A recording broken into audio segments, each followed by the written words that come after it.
Subscribe करें और bell दबाएं ताकि कोई खबर रह न जाए।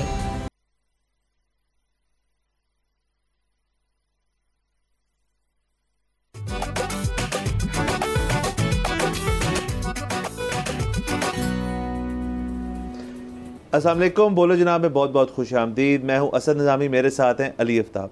सर कैसे हैं? सर बहुत मज़े आ रहे हैं हर फ्रंट के ऊपर। सर हम आज का शो शुरू करेंगे क्रिकेट से। वाह। और उसकी ये वजह नहीं, क्रिकेट में बहुत कुछ हो रहा है, हो तो रहा है, PSL चल रहा है, मज़े आ रहे हैं, ओपनिंग सेरेमनी हुई, ठीक थी। अच्छा, हम बात करना चाहते हैं क्रिकेट की इस हवाले से क्योंकि हम लोगों को ब्रेक देना चाहते हैं। देखिए अभी तमाम मीडिया जो है उस पर इस स्लॉट में या किसी भी स्लॉट में क्रिकेट की बात ही नहीं हो रही, सिवाय जो स्पोर्ट्स ओरिएंटेड शोज़ होते हैं।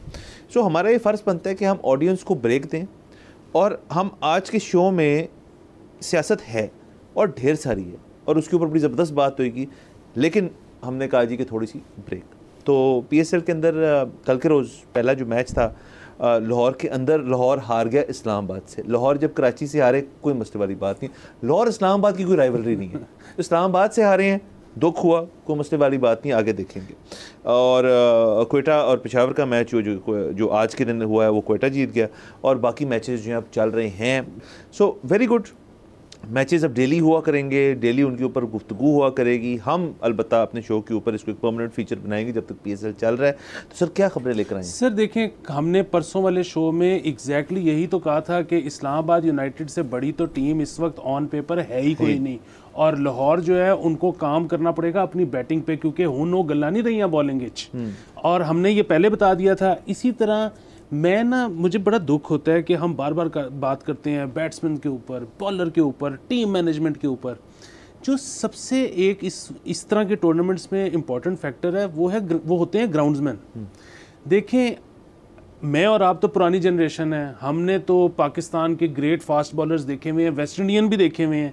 हम तो कहते हैं कि यार टाइट मैचेस हों, लो स्कोरिंग हों, फंसें, लेकिन ये मैं और आप हैं जी। ये जो नए बच्चे हैं ना, ये सिर्फ छक्के देखना चाहते हैं, ठीक है। अब प्रॉब्लम फिर वो ये जिਵੇਂ क्लाइंट एलैबोरेट करते हैं कि क्रिकेट में छक्के देखना चाहते हैं, छक्के चौके देखना चाहते हैं। अच्छा, अब मसला वही है कि जिਵੇਂ क्लाइंट की खुशी, हम उनको पसंद नहीं करते नई जनरेशन को, लेकिन वो अब ये देखना चाहते हैं, वो टिकट खरीदते हैं, तो अब क्या किया जा सकता है। सो आपने पिछले साल भी देखा, आपने उससे पिछले साल भी देखा, आप अभी भी देख रहे हैं कि शुरू हुए हैं मैचेस हाई स्कोरिंग।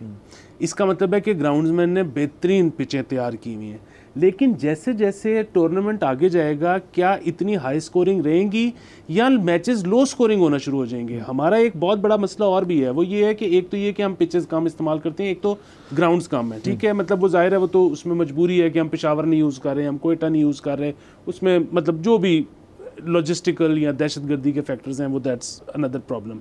बात यह है कि हमारा, आप सिर्फ कजाफी चले जाएं तो 7 पिचें क्यूरेट हुई हैं।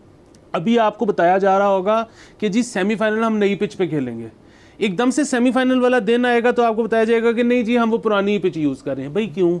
सो प्रॉब्लम ये है कि अगर लोग, अगेन मुझे उन लोगों की समझ नहीं आती, लेकिन अगर वो देखना चाहते हैं छक्के चौके तो उनको दिखाएं। दूसरी चीज़ ये है कि अभी एक चीज़ और है, वो ये है कि बैटिंग सेकेंड को रात वाले मैचेस में बहुत एडवांटेज है क्योंकि ड्यू फैक्टर है।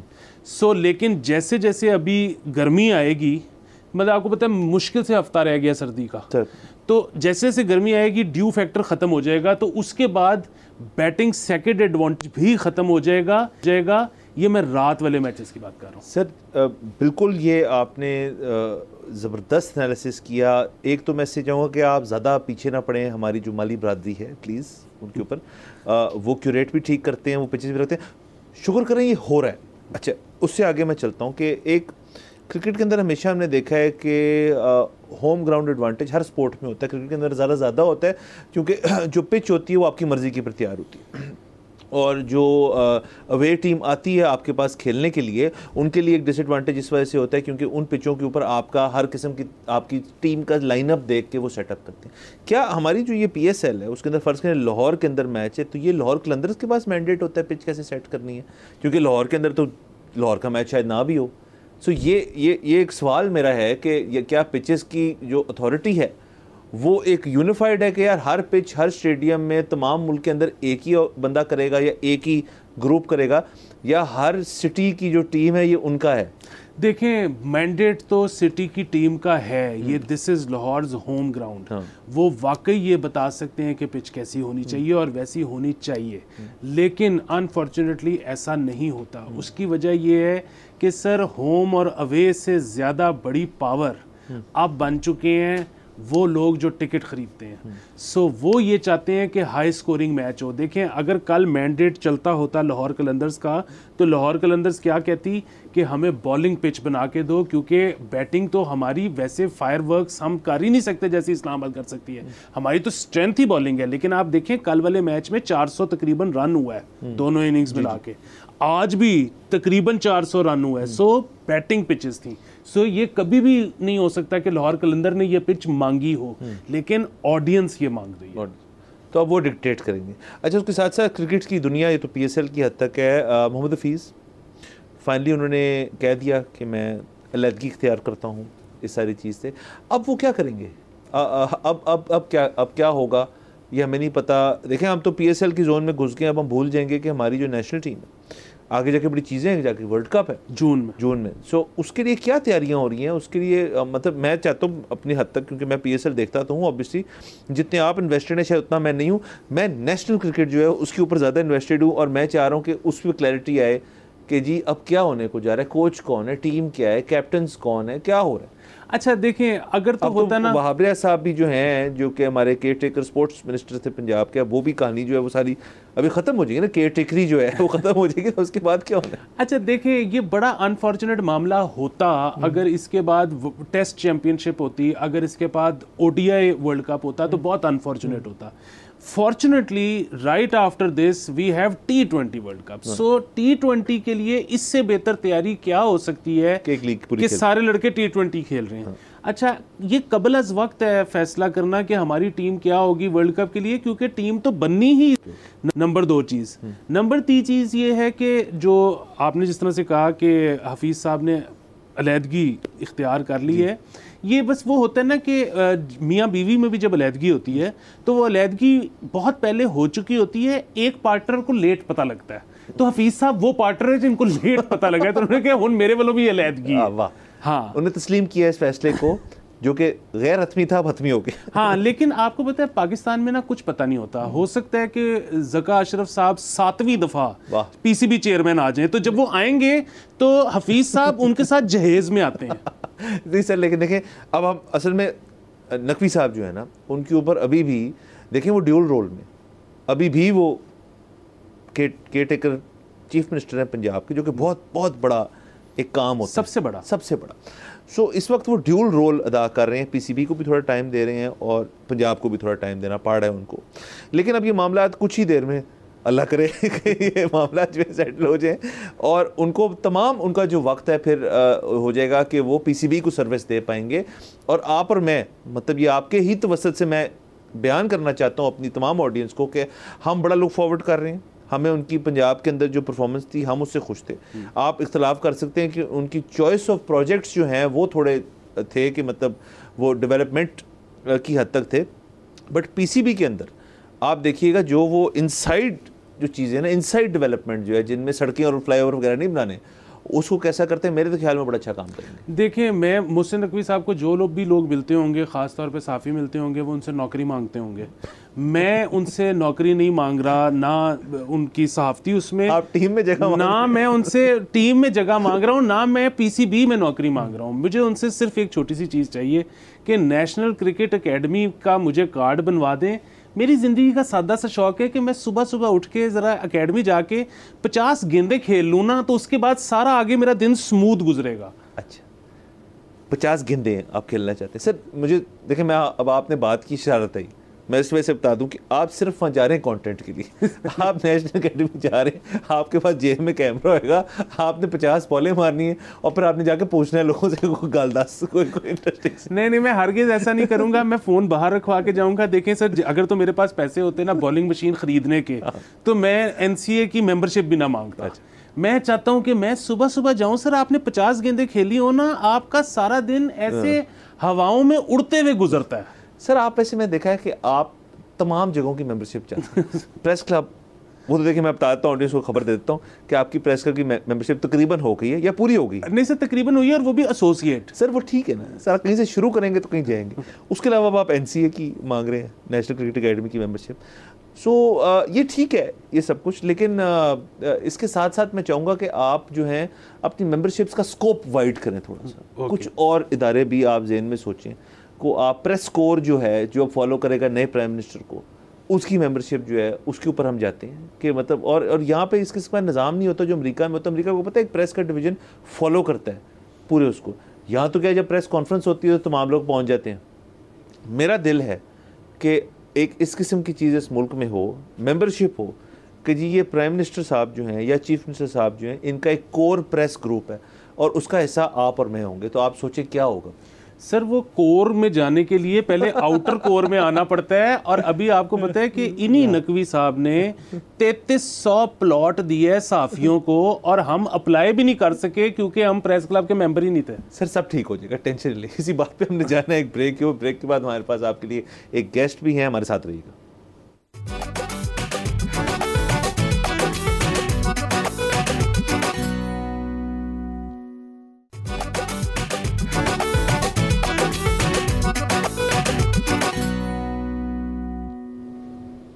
Welcome back from the break. आप देख रहे हैं बोलो जनाब। नाज़रीन, आज आपके लिए हमने एक बहुत स्पेशल गेस्ट बुलाया अपने शो के ऊपर। बैरिस्टर तैमूर मलिक ने हमें ज्वाइन किया है। यहाँ पे हम सियासी गुफ्तगू तो करेंगे ही, लेकिन हम उनके साथ साथ जो है थोड़ा सा लॉ के एंगल से भी बात करेंगे। उनसे बहुत प्रोमिनेंट लॉयर हैं। Sir thank you so much for joining us. और सबसे पहला जो सवाल है मैं आपसे पूछना चाहूँगा कि इलेक्शन कैसे रहे? इलेक्शन ज़बरदस्त रहा। मेरा इलेक्शन तो अभी भी चल रहा है, अब अदालतों में चल रहा है। बिकॉज मैं आपको मुबारकबाद पेश करना चाहता हूँ। You put up a great show, और मैं आपको बताऊं कि अगर आप जीत जाते तो हमें इतनी खुशी ना होती। ये जो पेचा पड़ गया ना, इसके आगे हैं मज़े। नहीं देखें, मैं जीत तो गया हूँ, लेकिन हाँ जो जाली और गलत अभी भी फॉर्म 47 जारी हुआ है, उसके मुताबिक साबिक वज़ीर आज़म यूसुफ रज़ा गिलानी की 104 वोटों की लीड है। उसको अब हम, पहले हम उनके सियासी दंगल में खेल रहे थे, अब मेरे कानूनी दंगल में खेल रहे हैं। सो मज़ा तो आएगा। वकील तो एक इलेक्शन में सियासतदान बन जाता है, सियासतदान को वकील बनने के लिए फिर भी 5 साल चाहिए। तो वो उनको टाइम नहीं मिलेगा। ऐसा थोड़ा सा ये बताएं हमारी ऑडियंस के लिए कि ये इस पूरे इलेक्शन के अंदर जो 2-3 चीज़ें जो है इनका जिक्र किया गया है, वो है form 45, form 47, form 49। Just for clarity थोड़ा सा अगर हम ऑडियंस को ये कन्वे कर दें कि जब वो इस किस्म की खबरें पढ़ते हैं, इसकी चीज़ सुनते हैं, ट्विटर पे पढ़ते हैं, तो इनके मायने क्या हैं और एग्जैक्टली इन्हीं के बारे में क्यों बात होगी? ठीक, देखें फॉर्म 45 बहुत अहम कागज़ है, दस्तावेज़ है, और वो जो इलेक्शन में कैंडिडेट्स होते हैं एक हल्के के, और जो प्रिजाइडिंग ऑफिसर उस पोलिंग स्टेशन का होता है, उन सबको एक एक कॉपी दी जाती है फॉर्म 45 की, जिस पे लिखा होता है कि किस उम्मीदवार को कितने वोट मिले, कितने वोट रिजेक्ट हुए, और वो भी ज़ाहिर पोलिंग एजेंट्स के सामने रिजेक्ट होते हैं कि जी ये देखें ये गलत लगा हुआ है, मोहर जो है 2 नामों के ऊपर आधी आधी लग गई है, इस तरह की वजूहात होती हैं, और टोटल वोट फिर कितने कास्ट हुए हैं, उसकी कॉपी हर किसी को दी जाती है। हर पोलिंग एजेंट जो है वो अपने फिर उम्मीदवार के पास उस फॉर्म 45 की ओरिजिनल ग्रीन कॉपी लेके जाता है, NA के लिए, नेशनल असेंबली के लिए ग्रीन, कि जी ये फॉर्म 45 है, और हम फिर उसको सबको टैबुलेट करते हैं कि मेरे हल्के में 275 पोलिंग स्टेशन थे, जब मेरे पास सारे फॉर्म 45 आ गए तो मुझे पता चल गया कि मैं 6500 वोटों से जीत गया हूँ। जो अब मसला कहाँ पड़ रहा है कि जो उसके बाद अगला फॉर्म होते हैं, फॉर्म 46 वो है जो कि प्रिजाइडिंग ऑफिसर भेजता है इलेक्शन अपने RO को, और फिर फॉर्म 47 जो है वो उन फॉर्म 45 को टैबुलेट करके जो रिज़ल्ट आता है, एक प्रोविजनल कंसोलिडेटेड रिज़ल्ट उसको कहा जाता है, उसके तहत फॉर्म 47 एक कागज़ का इस तरह का कागज़ जो है वो जारी किया जाता है। मेरे हल्के में मज़ेदार बात ये हुई कि हमें जो RO के पास फॉर्म 45 आए हैं प्रिजाइडिंग ऑफिसर्स से, उसकी कॉपी तो आज तक नहीं दी गई, लेकिन जो मेरे बाद गिलानी साहब के बाद सेकंड रनर अप थे नून लीग के उम्मीदवार, उनके पास भी जो फॉर्म 45 आए उनके मुताबिक भी मैं इलेक्शन जीत गया हूँ। उन्होंने भी इलेक्शन पिटिशन इलेक्शन कमीशन में फ़ाइल की है, उसमें अपनी कॉपीज़ लगा दी हैं। तो जो फॉर्म 47 है वो ये टैबुलेट करके देता है। फॉर्म 48 फिर और भी ज़्यादा मज़ेदार चीज़ है कि फॉर्म 48 डिटेल्ड रिज़ल्ट होता है सारे फॉर्म 45 का, कि हर पोलिंग स्टेशन पे किसको कितने वोट पड़े, कितने इनवैलिड वोट्स थे, टोटल वोट कास्ट कितने थे, और फिर उसको टोटल टैबुलेट किया जाता है। और उसके मुताबिक फिर फॉर्म 49 जारी किया जाता है, जो कि फॉर्म 47 की तरह फिर एक पेज की चीज़ होती है, और होता है कि इस उम्मीदवार को इतने पड़े, इसको इतने रिजेक्ट हुए, और टोटल वोट्स इतने थे। खूबसूरत बात मेरे हल्के NA 148 मुल्तान की तो ये है कि पहले एक फॉर्म 47 जारी हुआ, उसके मुताबिक 293 वोटों की लीड थी गिलानी साहब की। जब हमने थोड़ा सा कहा कि जी रिकाउंट कराया जाए, रिकाउंट की इजाज़त नहीं दी गई, जो कि मेरा हक है हालांकि।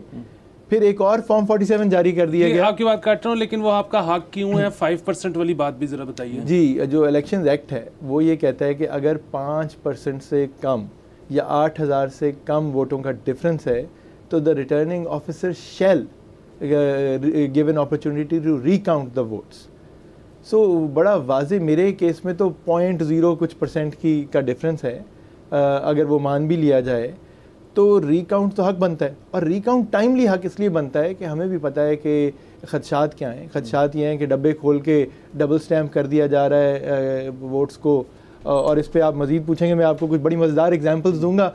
मैं तो कह रहा हूँ शुरू से कि मेरे हल्के में तो धांधली भी ठीक तरह नहीं हुई। अच्छा, एक मेरा सवाल इसमें, इन एडिशन टू दिस, अब जैसे सलमान अकरम राजा साहब जो हैं वो on the day of the election, वो हम दोनों के बीच में हम कह रहे थे, जब हम इलेक्शन ट्रांसमिशन पे भी थे और जगह भी थे, यार इस हल्के के बारे में बात ही नहीं करनी, ये बोरिंग हल्का है, ये हमें पता है किसने जीतना है। लेकिन चेंज हमें अगले दिन हुआ, वो अलग बात है, वो क्या हुआ क्या नहीं हुआ, उनको अरेस्ट भी कर लिया गया। वो एक बात करते हैं कि मेरा एक कानूनी हक है कि जब ये काउंटिंग हो रही है, या उसके बाद उनका बयान ये था कि जब मुझे फॉर्म 45 देना है तब मेरा हक है कि मैं उस मौजूद हूँ वहाँ पर।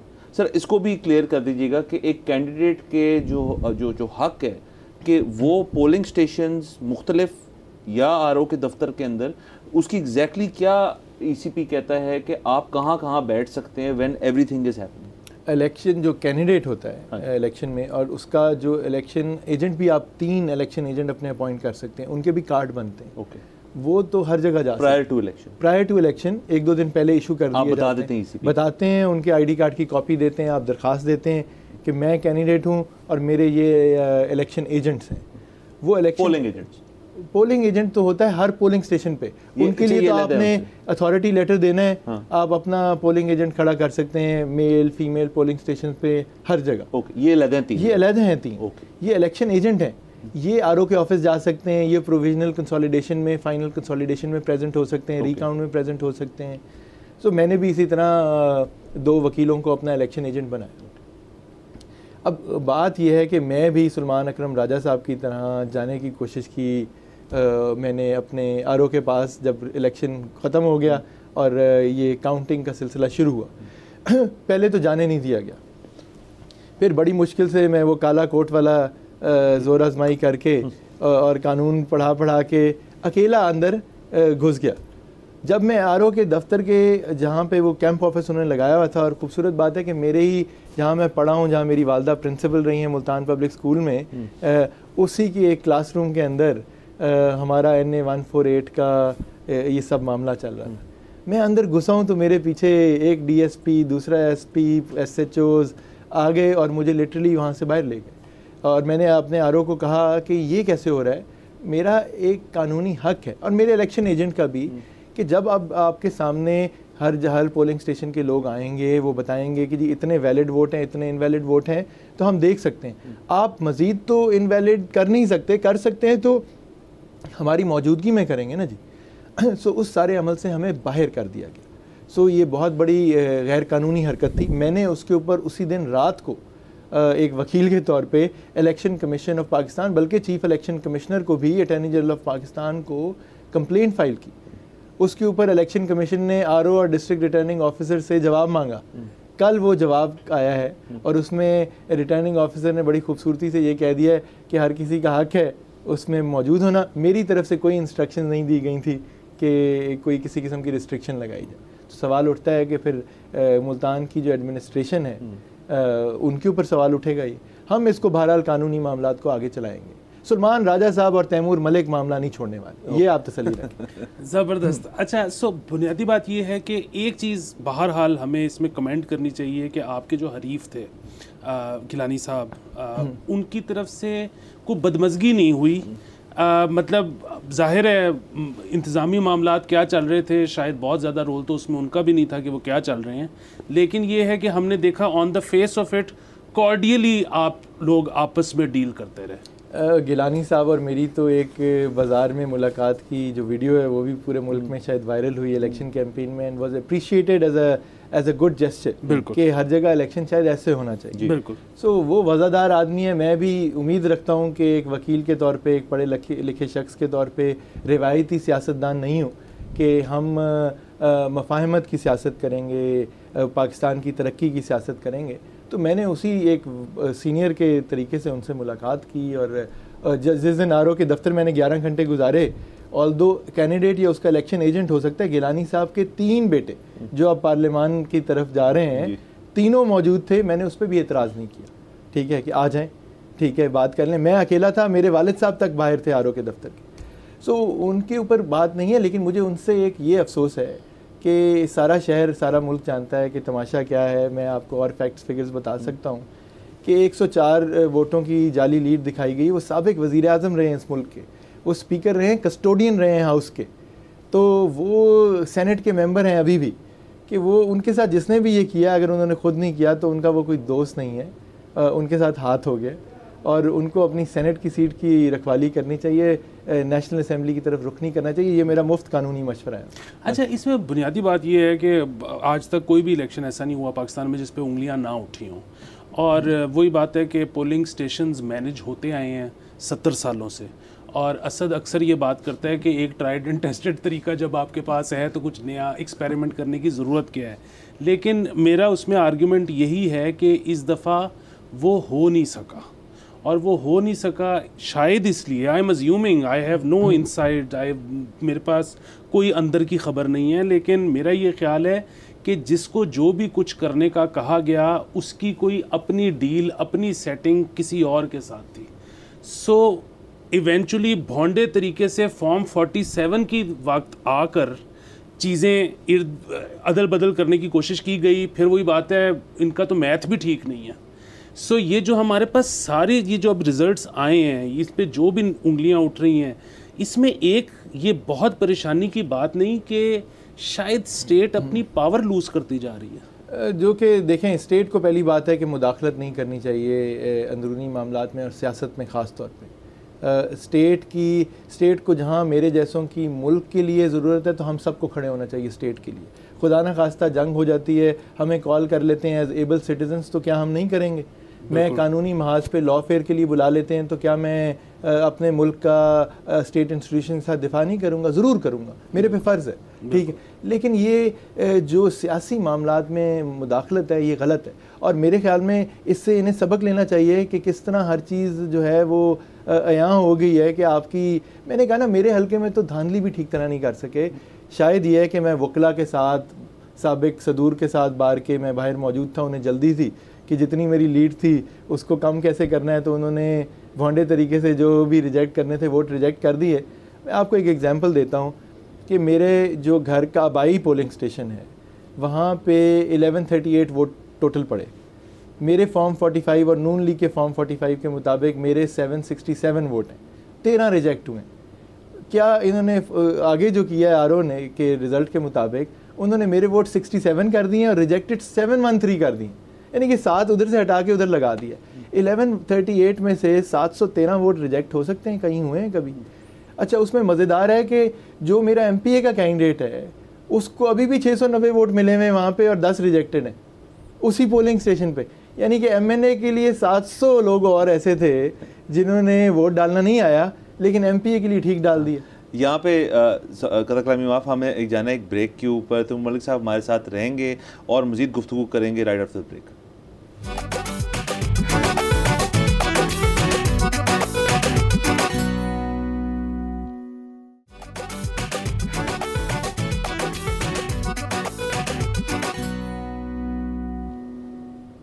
Welcome back from the break. आप देख रहे हैं बोलो जनाब।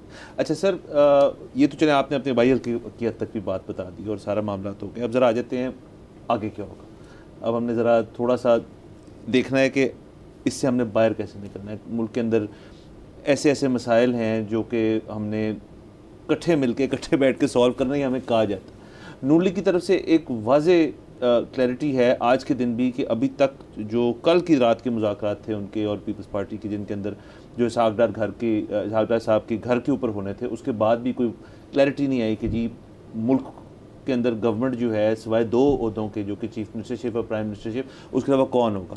IMF जो है वो हम इंतज़ार कर रहे हैं कि कौन कब आएगा और कैसे आएगा और फाइनेंस डिवीजन आएगी। क्या इस बात में हकीकत है कि इस वक्त कोई भी पार्टी हुकूमत में नहीं आनी चाहती, और नून लीग की तरफ से तो यही लग रहा है? क्या तरीके इंसाफ का भी यही है मौक़िफ़ के वो इस वक्त गवर्नमेंट यहाँ पे नहीं बनाना चाहते सेंटर में नहीं? देखें, जहाँ तक मुझे मालूम है तो पाकिस्तान तहरीक इंसाफ बिल्कुल सेंटर में हुकूमत बनाना चाहती है। पाकिस्तान तहरीक इंसाफ की मेजॉरिटी है। पाकिस्तान तहरीक इंसाफ को अवाम ने मैंडेट दिया है। सो जो जिन एक हलकों के ऊपर, मेरे हलके समेत, जहाँ पे डिस्प्यूट्स हैं और हमारे हिसाब से बड़े क्लियर बातें हैं, उनको इलेक्शन कमीशन को चाहिए जल्द अज जल्द निपटाए, उन पे क्लियर डायरेक्शंस दे, फैसले दे, जहाँ रिकाउंट कराएं ताकि मामलात क्लियर हो जाएं। दूसरी चीज़ ये है कि पाकिस्तान तहरीक इंसाफ का जो सारे इंडिपेंडेंट कैंडिडेट्स इलेक्ट हुए हैं, उनका एज अ ग्रुप ये भी राइट है कि वो रिज़र्व सीट्स पे अपनी विमेन और माइनॉरिटीज़ की सीट्स ले सकें। उसका भी तरीक़ेकार वाज़ह किया जा रहा है इस वक्त। सो मेरे ख़्याल में तो उमर अयूब ख़ान साहब आपके अगले वज़ीर आज़म होंगे, और वो अब किस तरह होंगे, किसके साथ मिल के होंगे, ये चीज़ें अभी आई थिंक कबल वक्त हैं कहनी। अच्छा, आपकी जो जो जो जो पहले था कि हम MWM के साथ गवर्नमेंट बनाएंगे सेंटर में, और पंजाब में और KP में JI के साथ नहीं, वो JI वाला मामला तो शायद ख़त्म हो गया। अभी भी MWM जो है उनके साथ आपके मामला जो हैं वो तय पा रहे हैं और वहीं जाके आप सेटल डाउन होंगे। और इसके साथ साथ मैं पूछना चाहूँगा, जो मेरे ख्याल में तमाम लोगों का एक सवाल है कि पाकिस्तान तहरीक इंसाफ की अपनी हैसियत इलेक्शन कमीशन में इस वक्त क्या है, या इलेक्शन हमारे मुल्क में क्या है, और आया क्या वो दिन आ सकता है जब तहरीक इंसाफ के उम्मीदवार जो हैं वो तहरीक इंसाफ में जाएंगे? बिल्कुल। देखें, पाकिस्तान तहरीक इंसाफ के ऊपर इशू क्या आया हुआ है जो बैट के सिंबल का है, वो ये कि आपने इंट्रा पार्टी इलेक्शन ठीक तरह नहीं कराए और इसलिए आप इलेक्शन में उस सिंबल पे नहीं जा सकते। जहाँ तक बात है कि क्या पार्टी एग्जिस्ट करती है, क्या लोग जो इलेक्ट हुए हैं वो पाकिस्तान तहरीक इंसाफ के मेंबर हैं, उस पर तो कोई दो राय नहीं है। ठीक है, पाकिस्तान तहरीक इंसाफ बैक कैंडिडेट से आपके चैनल पे भी PTI इंडिपेंडेंट लिखा हुआ नज़र आता है। सो पाकिस्तान तहरीक इंसाफ अनकरीब अपना इंट्रा पार्टी इलेक्शंस करा लेगी, जो कि उम्मीद है इस दफ़ा इलेक्शन कमीशन उसको समझेगी कि मुनासिब तरीके से करवा लें, उन्हीं से करा लें। बिल्कुल, वही बड़ा अच्छा आइडिया है, उनको कर लेना चाहिए। वो बैठ जाएं, फिर 45 से 47 रन लेनी, फिर वही बैठ जाएं, वही करा लें, कॉन्स्टिट्यूशन एवेन्यू पे ECP में ही इलेक्शन हो जाए। उसके बाद जो है कोई जवाब नहीं रह जाता कि PTI as a party in the assembly exist ना करे, तो नेचुरली जो उम्मीदवार हैं वो उसको अपनी पार्टी को ज्वाइन कर सकते हैं। और देखें, लोगों ने भी बड़ा ये क्लियर कर दिया है। आपको शुरू में ये लगा कि बहुत लोग फ़ौरन दूसरी पार्टीज़ को ज्वाइन कर लेंगे, कितनों ने ज्वाइन किया? ठीक है, शायद ही कोई है, और जिन्होंने ज्वाइन किया देखें वो अवाम में दोबारा वोट लेने कैसे जाएंगे। सो मेरे हलके में भी जिन्होंने जो मुनहरिफ होकर नून लीग में चले गए थे वो तीसरे नंबर पे आए हैं सिटिंग MN। तो अवाम की राय बड़ी क्लियर है इन मामलात के ऊपर। PTI as a party exist करती है और ECP की नज़रों में भी एग्जिस्ट कर लेगी जिस दिन इंट्रा पार्टी इलेक्शंस। इतना सा मामला है टोटल। अच्छा, जिस तरह से आपने पहले भी जिक्र किया कि वही बात है, जब स्टेट को हमारी ज़रूरत है तो हम क्यों नहीं आएंगे, आप भी आएंगे, हम भी आएंगे, और इसी तरह मामलात इलेक्शन के अलावा और भी चल रहे हैं। मैं समझ सकता हूं कि आप इस वक्त किस कश्मकश में हैं, क्योंकि ये स्विच ऑन स्विच ऑफ करना बड़ा मुश्किल होता है। हम इस तरह से गुजर रहे हैं कि एकदम से हम पॉलिटिक्स में और हम कह रहे हैं मर गए, लुट गए, बर्बाद हो गए, एकदम से हम स्विच करते हैं PSL पे कि वाओ कितना मज़ा आ रहा है टाइप सीन। लेकिन अब एक तरफ आपका इलेक्शन वाला ये मामला फंसा हुआ है, लेकिन दूसरी तरफ आज कोई मेरे ख्याल में 16 घंटे हो गए हैं ट्विटर नहीं चल रहा। मुझे नॉर्थ वेस्टर्न शिकागो से प्रोफेसर्स की कॉलें आ रही हैं कि यार क्या हालात हैं वहाँ पे, आर यू गाइज ओके, हमने सुना है ट्विटर नहीं चल रहा। और मैं उनको कह रहा हूँ कि पैसिफाई कर रहा हूँ कि नहीं नहीं इट्स ओके, ये रेगुलर प्रैक्टिस है, कोई ऐसा मसला नहीं है। सो इसके ऊपर हम जो इस वक्त इश्यूज चल रहे हैं उस पर जो आप लोग हैं, जो PTI के कैंडिडेट्स हैं, उनकी आवाज़ उतनी नहीं आ रही, वो सिर्फ इस वक्त इलेक्शन को एड्रेस कर रहे हैं। नहीं, इसके ऊपर बिल्कुल आवाज़ उठानी चाहिए। और मेरा तो ज़ाहिर है एक और एंगल जो है वो पाकिस्तान के एंटरप्रेन्योरशिप टेक्नोलॉजी इंडस्ट्री के वकील के तौर पे भी है, और उनके लिए आवाज़ उठाता रहता हूँ और उठानी चाहिए हमें। आज भी आपके शो पे आने से पहले लोग ये बात कर रहे थे कि पाकिस्तान के डिजिटल राइट्स के एक्टिविस्ट कहाँ हैं, कि आवाज़ क्यों नहीं उठा रहे, कि पूरा दिन होने जा रहा है और ट्विटर नहीं चल रहा है। ट्विटर मतलब देखें आप, ट्विटर अब खाली एक्स जो है वो एक सिर्फ प्लेटफॉर्म नहीं रह गया, वो पूरा एक मीडियम है, एक मीडियम है, एक मीडिया का पिलर है। लोग उससे पैसे कमाते हैं। लोग उससे पैसे के अलावा अब उसके ऊपर खबर आप पहले पढ़ते हैं और अखबार में या टीवी चैनल पे बाद में आती है, या कई दफ़ा चैनल भी उसको रिपोर्ट कर रहे होते हैं। सो और कोई किसी बड़े मुल्क का भी सदर हो, वो भी अपनी स्टेटमेंट पहले ट्विटर पे, एक्स पे जारी करते हैं। तो बिल्कुल जी इसके ऊपर आवाज़ उठानी चाहिए, और मुझे उम्मीद है कि ये चीज़ दोबारा नहीं होगी। इससे हमें माशी नुकसान पहुंच रहा है, इससे मुल्क की जो रेपुटेशन है, ग्लोबल रेपुटेशन, उस पर इम्पेक्ट आ रहा है। ये खामखा की खबर बन रही है कि उससे इनको मिल क्या रहा है। किसी को भी आप एक दो लोगों की आवाज़ दबा रहे हैं, फिर कल को आप फेसबुक भी बंद कर देंगे, फिर आप यूट्यूब भी बंद कर दें, तो फिर आप पाकिस्तान में एक तरफ हम कहते हैं कि जो इनफॉर्मल इकॉनमी है, फ्रीलांसर्स की इकॉनमी है, टेक्नोलॉजी इकॉनमी है, वहीं से तो हम कोई पैसे जनरेट कर सकते हैं। इंडस्ट्री लगाने ले जाएंगे तो आपके पास ना गैस है, ना बिजली है, ना आप रॉ मटेरियल्स इंपोर्ट कर सकते हैं सही तरह, तो आप आगे कैसे जा सकते हैं। एक टेक्नोलॉजी मीडियम जो है, जिसका ट्विटर और यूट्यूब वगैरह, जिसका बड़ा फेसबुक अहम जुज़ हैं, उनको तो आपको खुला छोड़ना पड़ेगा। अदरवाइज़ तो फिर आप मुल्क का नुकसान कर रहे हैं, सिर्फ किसी एक सियासी जमात या एक सोच रखने वाले की आवाज़ बंद नहीं कर रहे हैं। तो इसके लिए आवाज़ उठानी बड़ी ज़रूरी है, और उम्मीद है कि सब उठाएंगे, और जो फैसले करने वाले हैं वो उनको भी समझ आएगी कि ये इसका नुकसान हो रहा है, कोई फ़ायदा नहीं। अच्छा, बिल्कुल, and I agree with you 100% कि ये इससे इंटरनेशनली बड़ा बुरा इमेज जाता है। और इन इलेक्शंस में हमने ख़ास तौर पे देखा है कि क्योंकि बैनुल-अक़वामी मीडिया जो है उसने बहुत कवर किया इलेक्शंस को, और एक ये नहीं कहा जा सकता कि बहुत ही पॉजिटिव वे में किया। उन्होंने ज़्यादातर फ़ोन बंद थे जी, और इलेक्शन में रिगिंग के इल्ज़ाम आते हैं, धांधली के इल्ज़ाम आते हैं उसके ऊपर की, और ये इस किस्म की बातें मज़ीद देना उनको जो है वो गलत है। तो ये तब तक नहीं चीज़ ख़त्म होगी जब तक कुछ स्टेबिलिटी नहीं आएगी। इस वक्त स्टेबिलिटी का हमें कोई नज़र नहीं आ रहा कि वे फॉरवर्ड क्या है। गवर्नमेंट बनेगी, जिसकी भी बनेगी, वो कोई इक़दाम लेंगे, IMF के पास जाएंगे और चीज़ें करेंगे तो शायद स्टेबिलिटी आना शुरू होए। लेकिन तब तक आपके जहन में ये टाइमलाइन कितनी लंबी है तरीके इंसाफ के हवाले से? क्योंकि आपके समेत और बड़े लोग हैं जो कि एक कानूनी ज़रिए से इस चीज़ को ठीक करना चाहते हैं। तो अभी आपने जैसे जिक्र किया कि इलेक्शन ट्राइब्यूनल से आपको ना होगी रिकाउंट की, अब आपके पास रिकोर्स क्या है? बाकी कैंडिडेट्स सलमान खान साहब जैसे हैं और दीगर और हैं, ये आपको कितनी देर लग रही है ये मामला ठीक होंगे? क्योंकि ये ठीक होंगे तो आपकी मेजॉरिटी आएगी, ये मेजॉरिटी आएगी तो उमर अयूब जैसे आपने कहा प्राइम मिनिस्टर बनेंगे। देखिए, मेरा अभी रिकाउंट जो है वो RO ने रिजेक्ट किया, रिटर्निंग ऑफिसर ने। इलेक्शन कमीशन के अंदर तो परसों लगा हुआ है मामला, तो उम्मीद है इलेक्शन कमीशन इस मामले को देख लेगा, गिवन के इशू ही कोई नहीं, 104 वाला डिफरेंस है यहाँ तो, और मामला बहुत एक समरी जुरिस्डिक्शन में यहाँ है, रिजॉल्व हो सकते हैं। कई हल्कों में ऐसा नहीं है, 9-10 हज़ार 15 हज़ार के डिफरेंसेस भी हैं, उनको देखना पड़ेगा। 60 डेज़ के अंदर इलेक्शन कमीशन ने फैसला करना होता है जी, और इस दौरान वो इलेक्शन ट्रिब्यूनल भी नोटिफाई कर सकते हैं। फिर आपने इलेक्शन ट्रिब्यूनल्स में जाना है और वहाँ असूली तौर पे चंद महीने के अंदर मामला रिजॉल्व होना चाहिए। कई दफ़ा ये अब हमारी महीनों में, हाँ, हिस्ट्री ये रही है कि बस मामला चलते रहते हैं। ऐसा होना नहीं चाहिए।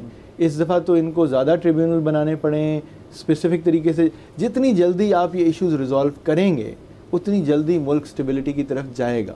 सो बोझ जो है वो इलेक्शन कमीशन के साथ इलेक्शन ट्रिब्यूनल्स और जुडिशरी पे अब शिफ्ट होने वाला है। और ये एक देखें, अगर जुडिशरी सही शुरू में ROs आ जाते तो आज जो हम ये सब एक चीज़ देख रहे हैं कि इंतज़ामी आपके सरकारी ढांचे से जो रिटर्निंग ऑफिसर आए उनके ऊपर अब सवाल उठ रहे हैं कि हर जगह के कमिश्नर या CPO के अंडर थे सारे जो जूनियर अफसर लगाए हुए थे आपने RO हल्कों के, तो वो मामला ठीक नहीं चले, वो एक्सपेरिमेंट फेल हो गए। हम लेकिन मेरे जैसा पाकिस्तानी तो ये चाहता है कि पाकिस्तान का वक़ार बुलंद हो, पाकिस्तान की इज़्ज़त हो। जिस तरह आपने कहा आपको बाहर से यूनिवर्सिटी से कॉल आ रही थी, मेरे तो क्लाइंट बेस ही ज़्यादा इंटरनेशनल है, मैं तो बाहर इंटरनेशनल फर्म्स का पार्टनर रहा हूँ, अब पाकिस्तान आके वकालत कर रहा हूँ, तो उनकी तो हमें इन्वेस्टमेंट चाहिए पाकिस्तान में। तो मैं तो अभी भी उनको अपनी एग्जांपल दे के भी कह रहा हूँ, मैं मुस्कुरा रहा हूँ, हम अपनी कानूनी जंग से अपना हक लेंगे, आप अपना बिजनेस पाकिस्तान में करें। हमें ये चीज़ें साथ साथ चलानी लेकिन जो असद का सवाल था कि अगर 60 दिन अभी इलेक्शन ट्राइब्यूनल ने लेने हैं और उसके बाद अगर आपके हक में या जिसके भी खिलाफ फैसला आता है वो अगर उसके बाद सुप्रीम कोर्ट का रास्ता लेता है तो उसमें कितना अरसा लगेगा, और क्या इतने अरसे तक काबीना नहीं बन सकती, और क्या अगर काबीना बन सकती है तो क्या हम IMF के पास जा सकते हैं, नहीं जा सकते, ये क्या है आगे मामला? देखें, ये मामला तो अब पार्टीज़ को देखने होंगे ना। अगर नून लीग और पीपल्स पार्टी समझते हैं कि वो हुकूमत बना सकते हैं तो बना लें, ठीक है। सो जिस दिन इन मामलात की सिचुएशन तय हो जाएगी और सीटें अगर PTI को मिल जाएंगी, मेरे जैसे पार्लियामान में बिलाखिर पहुंच जाएंगे, तो उस दिन वो तो वोट ऑफ नो कॉन्फिडेंस के थ्रू भी हुकूमत चेंज हो सकती है। हुकूमत साजी का अमल जो है वो अब देखने की बात ही है। और अब नून लीग के कुछ जो समझदार सीनियर सियासतदान हैं और पीपल्स, वो ये खुद बात कर रहे हैं कि जी हमारा मैंडेट नहीं है, ठीक है, हमारा मैंडेट नहीं है, जिसका मैंडेट है वो हुकूमत बना ले। सो ये मामला आई थिंक अगले कुछ दिनों में क्लियर होंगे।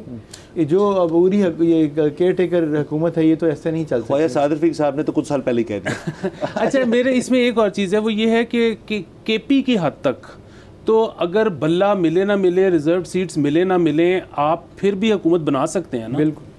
और KP में तो नामजद वज़ीर आला है और हुकूमत बन जाएगी। अच्छा, गंडापुर साहब के ऊपर कुछ खबरें इस किस्म की भी आ रही थी कि शायद उनके ऊपर डिसीजन जो है वो चेंज किया जा रहा है। मेरा नहीं ख्याल जी, ऐसी कोई बात मेरी नॉलेज में नहीं है। वो स्पीकर और डेप्यूटी स्पीकर और बाकी ओहदों के लिए बात हो रही थी। और इनफैक्ट जो हमारे वहाँ उम्मीदवार अगर हारे भी हैं, तैमूर झगड़ा जैसे, वो मुशीर बन जाएंगे KP के सेटअप के अंदर और अपना एक मुस्बत रोल प्ले करेंगे। अच्छा, थोड़ा सा एक और सवाल। अब कल की जो प्रेस कॉन्फ्रेंस हुई थी कमिश्नर रावलपिंडी की तरफ से, जिसके उन्होंने डायरेक्टली चीफ जस्टिस पाकिस्तान को नाम लेते हुए कहा कि वो भी मुलफ़िज़ थे सारी चीज़ के अंदर, फिर उन्हीं का एक बयान भी आया, हमने देखा, फॉर्मल इनफॉर्मल उसको कहने, बट मीडिया के साथ ही था उनका बयान, जिसमें उन्होंने कहा कि अगर ऐसी कोई बात है तो कुछ हक़ाइक़ लाएँ, कुछ सबूत लाएँ, तो हम इसके ऊपर कुछ चीज़ हो सकती है। तो ज़ाहिर है वो तो हमारे सामने कोई ऐसी चीज़ नहीं है, तो ज़ाहिर है हम उसको कुछ नहीं कह सकते। अलबत्ता कल के दिन सुप्रीम कोर्ट के अंदर एक केस और भी है जो पिटिशन फाइल हुई थी कि तमाम इलेक्शन को कालादम करार दिया जाए। तो आपके ख्याल में अब एक तो काजी फैज़ साहब जो हैं, कंसिडरिंग जो कल हुआ है, उसके बाद इस केस की को सुन सकते हैं, नंबर 1, और नंबर 2 अगर सुन भी लें और कोई भी बेंच सुन ले इस केस को, तो इस केस की क्या आगे जाके इम्कानात है कि अगर सारा इलेक्शन सुप्रीम कोर्ट कालादम करार दे सकता है?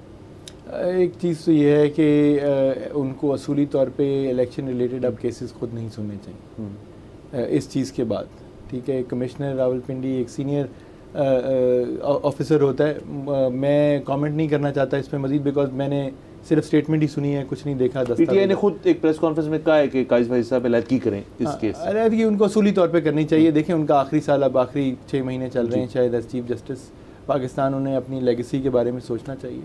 और जो सीनियर मोस्ट बाकी उसके बाद जजेज़ हैं, वो बहुत काबिल इज़्ज़त हैं, वो भी वही उसी तरह इंसाफ कर सकते हैं, तो ज़रूरत नहीं है इनकी खुद सुनने की। जो ये कल वाला मामला है, ये तो शरारत लगती है कि इलेक्शन किस लिए कालादम करार दिए जाएँ।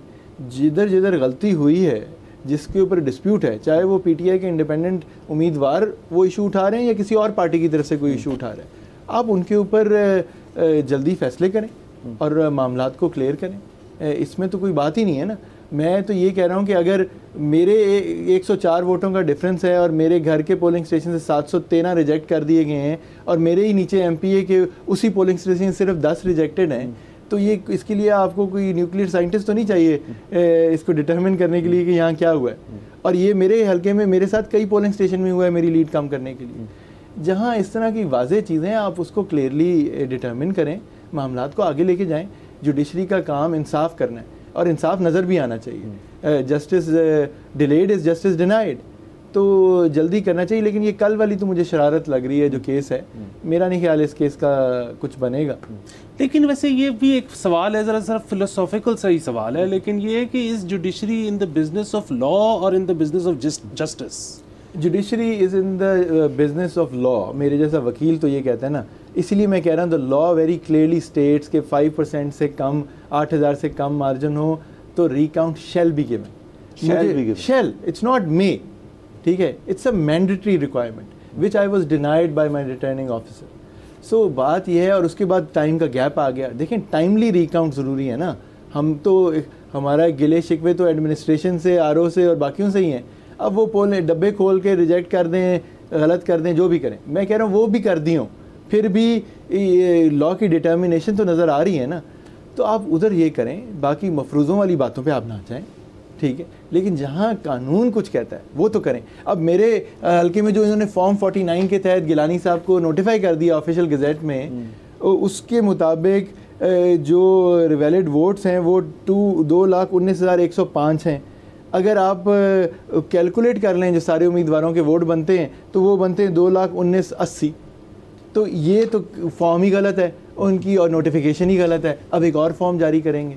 तो ये लीगल इरेगुलरिटीज़ हैं जिनकी बेसिस पे नोटिफिकेशन कालादम हो जाएंगे। सो जहाँ ये मामलात हैं उसको जुडिशरी को बिल्कुल लॉ के तौर पे देखना चाहिए। Justice is connected with law in these respects. हम ये नहीं कर रहे कि वो बैठ के बगैर दस्तावेज़ात के सिर्फ मफरूज़ों के ऊपर किंग्स कोर्ट बन के इंसाफ देना शुरू कर दें। ऑल्दो काजी के निज़ाम में तो ये भी हो सकता है, लेकिन यहाँ पे हम कह रहे हैं आप आइन और कानून के दायरे में चलें और जो हमारा इंसाफ बनता है जितने टाइम फ्रेम में बनता है उतने में दें। अच्छा, इसके अंदर आप ही के मुल्तान के एरिया के अंदर एक और जो इलेक्शन जो मुतनाज़ा है, शाह महमूद कुरैशी साहब की जो साहबजादी हैं उनका मुकाबला था यूसुफ रज़ा गिलानी साहब के साहबजादे के साथ, जो कि वो जीत गए और उन्होंने भी मीडिया पे आके काफ़ी गुफ्तगू की। क्या उनके भी केस जो है वो इसी तरह से है या उनका ज़रा डिफरेंट एंगल पे है? मैं इसलिए सवाल पूछा कि जैसे आपके अंदर तो बहुत ही थिन मार्जिन हमें नज़र आए, कुछ हैं जिनके अंदर मार्जिन ही बहुत ज़्यादा हैं। अगेन मैं कल की प्रेस कॉन्फ्रेंस पे आऊँगा जिसमें वो 70 हज़ार का फिगर कोट करें। 70,000 तो बहुत ज़्यादा फिगर होता है। तो क्या आपके जितने कैंडिडेट्स हैं उनकी आपकी तरह के मसाइल हैं या मुल्तान के हम दो और हलकों की बात कर रहे हैं। एक NA 151 जहाँ से मेहरबानो कुरैशी फॉर्म 45 के मुताबिक जीती हैं और फॉर्म 47 के मुताबिक अली मूसा गिलानी को जिताया गया है। वहाँ पे 16,000 वोट रिजेक्ट हुए। मेरे हलके में 13,000 रिजेक्ट हुए, उनके हलके में 16,000 वोट रिजेक्ट हुए। और उनका मार्जिन कितना? उनका मार्जिन अब कोई 7,000 के करीब है। अच्छा, यानी कि आपसे ज़्यादा? मेरे से तो ज़्यादा। मेरा तो पाकिस्तान में ये तो मैं वही कह रहा हूँ ना, धांधली भी सही नहीं हुई मेरे हलके में, ठीक है। सो दूसरा है ज़हूर भुट्टा साहब, वो PP 218 से फॉर्म 45 के मुताबिक कामयाब हुए हैं, लेकिन उनको भी हराया गया, उनका भी मार्जिन हज़ारों में। सो मैं इसकी जस्टिफिकेशन यही दे सकता हूँ कि शायद मैं वकीलों के साथ बाहर इंतज़ार कर रहा था तो उन्होंने जल्दी में जितने टप्पे गलत लगा सकें उतने करके उन्होंने कहा कि चलें काम चलाएं। तो ये सिचुएशन है, बट ये ट्रेंड अक्रॉस पाकिस्तान है, अक्रॉस पंजाब इन पर्टिकुलर है और इन मामलात को देखना होगा। उन्होंने भी अपनी पिटिशंस फाइल कर दी हैं इलेक्शन कमीशन के आगे। आई होप कि अगले हफ्ते में वो भी लगेंगी। और ये बताइएगा, अब चलें ये तो नेशनल लेवल की बात होगी। अब पंजाब की हद तक बात कर लें तो नून लीग जो है उन्होंने वाज़े तौर पे हमें नज़र आया, उन्होंने अक्सरियत है उनकी, अब वो गवर्नमेंट वहाँ पे पंजाब के अंदर बनाएंगे एंड मरीम नवाज़ साहिबा जो हैं वो चीफ मिनिस्टर होंगी पंजाब की अब आने वाले दिनों के अंदर। तो PTI की भी इंडिपेंडेंट्स की भी बहुत सीटें हैं वहाँ पे और पीपल्स पार्टी की भी हैं। अब ये बहस बहुत छिड़ी हुई है कि तरीके इंसाफ अगर पीपल्स पार्टी के साथ पंजाब में भी और फेडरल में भी अगर तो मिल जाए तो मामला जो है वो ठीक हो जाएंगे। आपको ज़रूरत नहीं है ये सारे जो कानून साजी जो होने लगी आने वाले महीनों के अंदर, जैसे आपने कहा उसके तहत हम गवर्नमेंट बनाए मेजॉरिटी के साथ। आप अगर पीपल्स पार्टी के साथ थोड़ी सी बात कर लें तो खान साहब की हद तक और बाकी पार्टी की हद तक इसमें कोई लचक है या Peoples Party is a no go area? देखिए, जो मुझे अभी तक पता है उसमें तो ये जो दो बड़ी पार्टीज़ हैं इनके साथ डिस्कशंस की कोई बात नहीं हो रही है, लेकिन बानी चेयरमैन पार्टी के जो हैं जो वो फैसला करेंगे बाकी उसको फॉलो करेंगे। अगर उन्होंने कहा है कि आप मौलाना फजलुर रहमान से जाके बात करें जिस भी मसलत के तहत और बात की गई है तो हम उसको कबूल करते हैं। अगर वो कहेंगे कि जनाब पाकिस्तान पीपल्स पार्टी से जाके इन ग्रेटर नेशनल इंटरेस्ट, कौमी मफाद के अंदर आप हुकूमत साजी के लिए बात करें, तो बिल्कुल बैरिस्टर गौहर और हमारी जो बाकी क़यादत है वो बात करेगी। लेकिन इस वक्त मेरी नॉलेज में ऐसी कोई चीज़ नहीं है जिसके मुताबिक कोई बात की। अच्छा, इस वक्त जो है PMLN पंजाब की हद तक बहुत ज़्यादा कॉन्फिडेंट है। वो कह रहे हैं कि उन्होंने आज़ाद भी बहुत ज़्यादा तोड़ ली हैं। जो आज़ाद थे वो तो उनके साथ वैसे ही चले गए। कई PTI आज़ाद भी थे जो उनके साथ चले गए हैं, वो तो तकरीबन 2/3 मेजॉरिटी में पहुँच गए हैं। और वो कॉन्फिडेंट ये है कि जी बंदियाल जजमेंट के बाद अब जिसने हमें ज्वाइन कर लिया है वो कभी हमें छोड़ नहीं सकता 5 सालों में। लेकिन पाकिस्तान में तो प्रेसिडेंट नाम की कानून में कोई चीज़ ही नहीं है, क्योंकि नज़रिया ज़रूरत के तहत एक केस के 25 मुख्तलिफ फ़ैसले आपको मिल जाएंगे। सो यहाँ पे कल को जो भी एक नया बंदा आएगा और वो आके कहेगा कि जी नहीं वो तो ख़त्म था, अब मैं आपको एक नई चीज़ करके दिखाता हूँ। सो यहाँ पे तो कुछ भी हो सकता है। नहीं, वैसे मेरे ख्याल में इतना भी नहीं है। जो हाई कोर्ट की अगर जजमेंट होती है तो हाई कोर्ट के लार्जर बेंच उसको ओवररूल कर सकता है। अगर सुप्रीम कोर्ट की 3 जजेस की कोई जजमेंट है उसको 5 का बेंच या 7 का बेंच ओवररूल कर सकता है। अब जो एक लार्जर बेंच की जजमेंट्स आ गई हैं उनको इतना आसान नहीं होगा चेंज करना या उनको डिफ्रेंशिएट करना कि जी फैक्ट्स डिफरेंट हैं।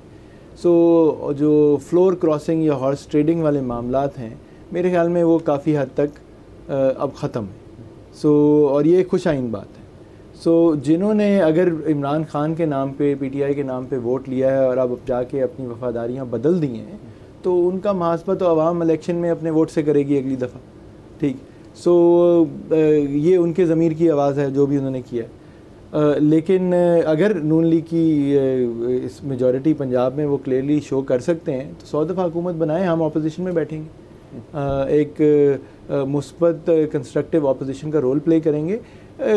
नेशनल असेंबली में भी अगर ये पार्टियां हुकूमत बनाने के काबिल हैं, हमें अपनी जायज़ सीटें देने के बाद, तो बनाएं हुकूमत। हम एक मुस्बत अपोजिशन का रोल प्ले करना वो कौमी मफाद में उतना ही अहम है जितना हुकूमत बनाना है। सर टाइम ख़त्म है। आखिरी एक सवाल, और ये ज़रा सोशल मीडिया ओरिएंटेड सवाल है कि आपकी भी बड़ी पॉपुलैरिटी हमने देखी इन इलेक्शंस के बाद और ख़ासतौर पे सोशल मीडिया, लेकिन शेर अफजल मरवत साहब जो हैं उनकी जो पॉपुलैरिटी हमने देखी सोशल मीडिया पे, इसका कोई राज कोई अंदरूनी पार्टी के अंदर हुई है या उनकी अपनी जो पर्सनैलिटी है उनका तौर तरीका इसी की वजह से वो ज़रा इसका कोई वजीफ़ा है तो हमें बताते जाएं। इसका वजीफ़ा खान साहब के आगे एक दिन कोई बात की थी अडियाला जेल में, ज़ाहिर मैं वकील भी हूँ केसेस में तो मेरी रेगुलर मुलाकात रहती, तो उन्होंने कहा था कि यार इन हालात में एक खुद ही हीरोज़ क्रिएट हो जाते हैं और आवाम बना लेती है। हमारी कौम तो देखें वो है ना कि यहाँ पार्टी हो रही है, वो अगर मीम आ जाए या कुछ आ जाए तो आप एक स्टार बन जाते हैं। तो इनका भी आई थिंक वो प्रोग्राम बढ़ गया वाला जो रिमार्क है तो उसके बाद से वो एक फिनोमेना बन गए और उसको क्रेडिट ये देना चाहिए कि वो ही इज़ क्विक विटेड कि उनकी मीडिया के साथ उनकी अच्छी है। वो कोई ना कोई ऐसे अल्फाज कह जाते हैं हर जगह जिससे उन्हें पजीराई मिलती है, लोगों को कॉमिक रिलीफ भी शायद मिलती है, लोग एंजॉय करते हैं, तो ठीक है उसमें चलें। Sir thank you so much for joining us. Nazim हर वक्त ख़त्म हो जाता है, आपसे इंशाल्लाह अगले हफ्ते फिर से मुलाकात होगी same time. Thank you for joining अस। खुदा हाफिज़।